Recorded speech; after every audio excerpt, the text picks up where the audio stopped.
O Cebola fala hoje de gametogênese. Gametogênese é o processo onde se formam os gametas nos animais e nas plantas. O gameta, também chamado célula germinativa, é a célula sexual reprodutora capaz de se unir a um gameta do sexo oposto para formar o zigoto, a partir do qual se origina um novo indivíduo. Na maioria das espécies animais, somente o gameta masculino é móvel, como o espermatozoide, e o gameta feminino é estático, a exemplo do óvulo. Nos animais, os gametas são produzidos por gônadas, testículos no macho e ovário na fêmea. Oi, turma. Então, hoje nós vamos aproveitar a aula passada que nós falamos sobre a meiose, que é para a produção de células haploides, para falar sobre a gametogênese. O que vem a ser a gametogênese? A gametogênese é a produção de gametas. E nós vamos nos ater à gametogênese em indivíduos animais, que é para a produção de óvulo e de espermatozoides. A gametogênese, então, vai ser a produção de gametas em indivíduos diploides. Esses indivíduos diploides produzirão os seus gametas haploides. Por que isso? Caindo pela metade o número de cromossomos dos gametas, quando da fecundação, da união de óvulo e espermatozoide, vai novamente se refazer o número cromossômico da espécie. É muito importante que nós saibamos os processos de gametogênese, que existem dois. Existem a ovogênese, que é a produção de óvulos, e a espermatogênese, produção de espermatozoides. Qual é que será a diferença entre espermatogênese e ovogênese? É isso que nós vamos ver nessa aula. E como são produzidos esses gametas a partir de células diploides, vão fazer as células haploides. Então, vamos ao primeiro resumozinho para vocês marcarem aí. Guardem. Gametogênese é a produção de gametas pelos animais. Os animais são indivíduos diploides e esses indivíduos diploides vão produzir gametas haploides. E essa produção é feita nas gônadas, nos testículos, nos machos e nos ovários na fêmea. Testículos produzirá espermatozoides, ovários produzirão ovos, ambos gametas de animais. Vejam bem, como é que será produzido esses gametas? Qual é que será o processo? Nós iremos ver que existem certos processos, ou de crescimento, ou de multiplicação, e o processo de gametogênese propriamente dito. Antes de haver a produção de espermatozoides, por exemplo, é necessário uma intensa multiplicação das células que irão dar os gametas, as células que nós chamamos de célula de linhagem germinativa.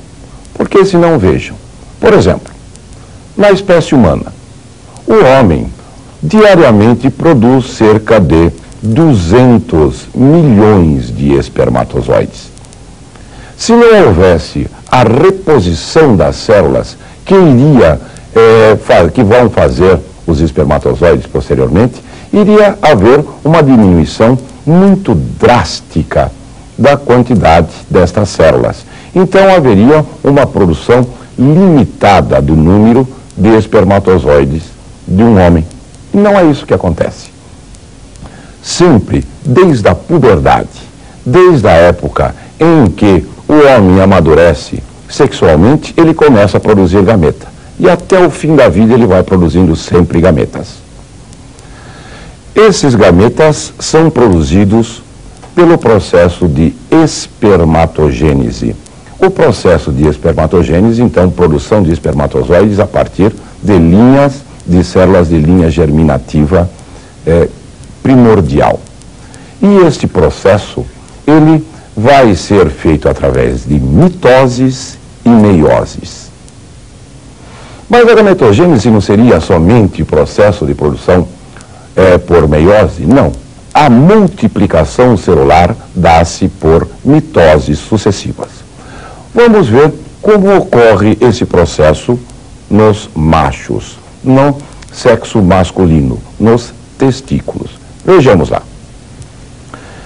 Esta célula, que eu vou chamar de célula germinativa primordial, ela vai ter que muito se dividir para formar uma grande quantidade destas células, que eu vou chamar de espermatogônias. Eu tenho, então, no testículo do macho, uma grande quantidade de espermatogônias. Essas espermatogônias ainda são diploides.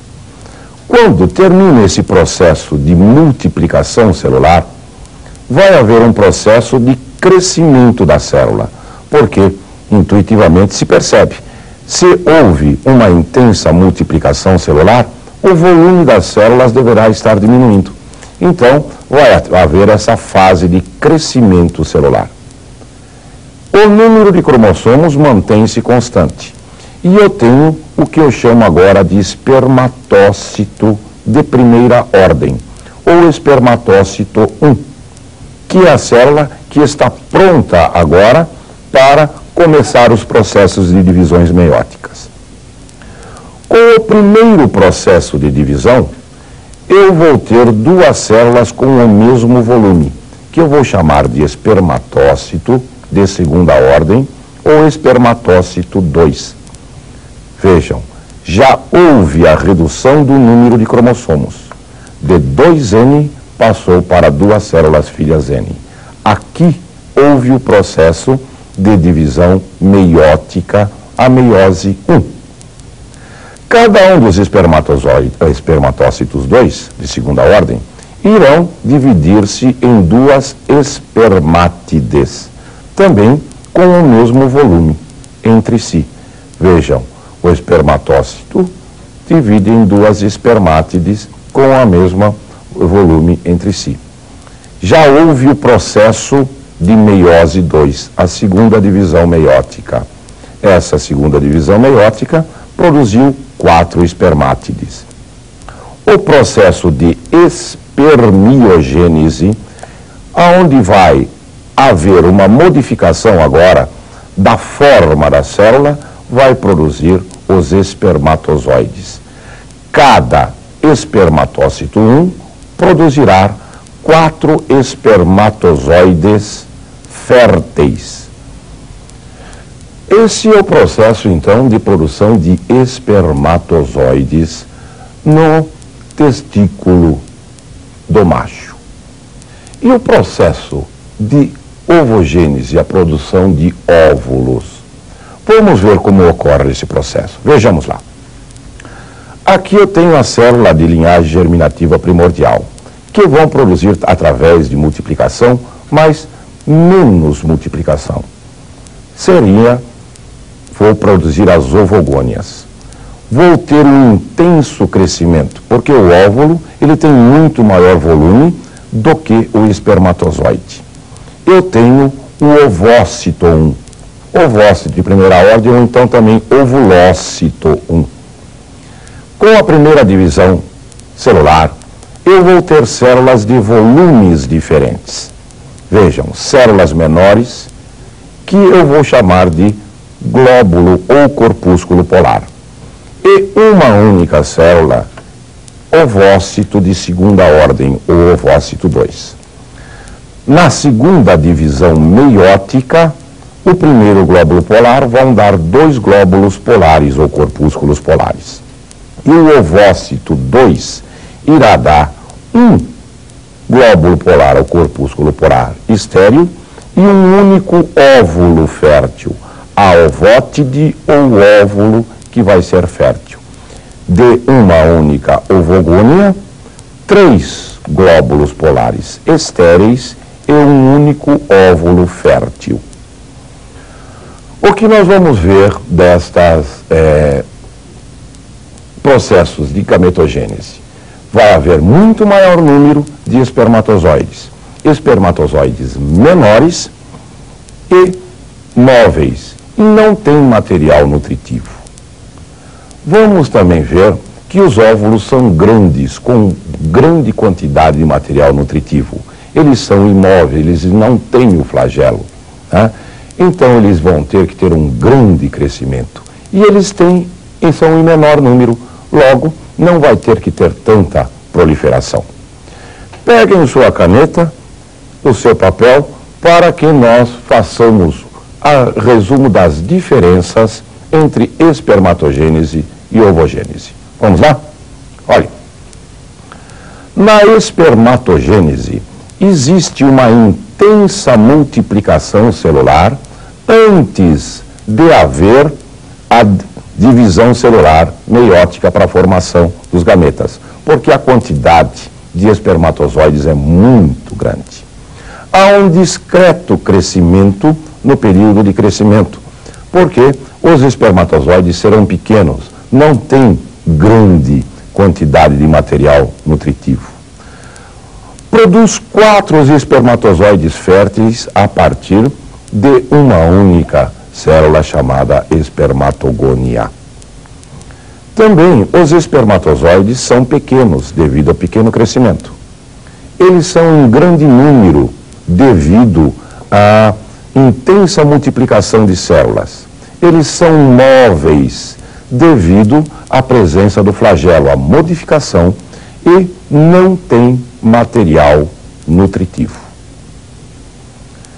Vamos ver agora o que ocorre com a gametogênese feminina. A gametogênese feminina, a ovogênese, tem as suas características também. Vamos ver quais são? Vamos lá. Uma discreta multiplicação logo vai dar menos quantidade de óvulos. Um intenso crescimento devido ao acúmulo de material nuclear. Cada ovogônia produz somente um óvulo fértil e 3 corpúsculos polares estéreis. Os óvulos são grandes devido à grande quantidade de material nutritivo, em pequeno número. Eles são imóveis por não possuírem flagelos e com material nutritivo. Da união de espermatozoide e óvulo surgirá então a célula ovo, essa célula que irá dar origem a um novo indivíduo. Para a próxima semana estaremos aqui com a genética, a introdução. Nós estamos esperando por você. Até lá.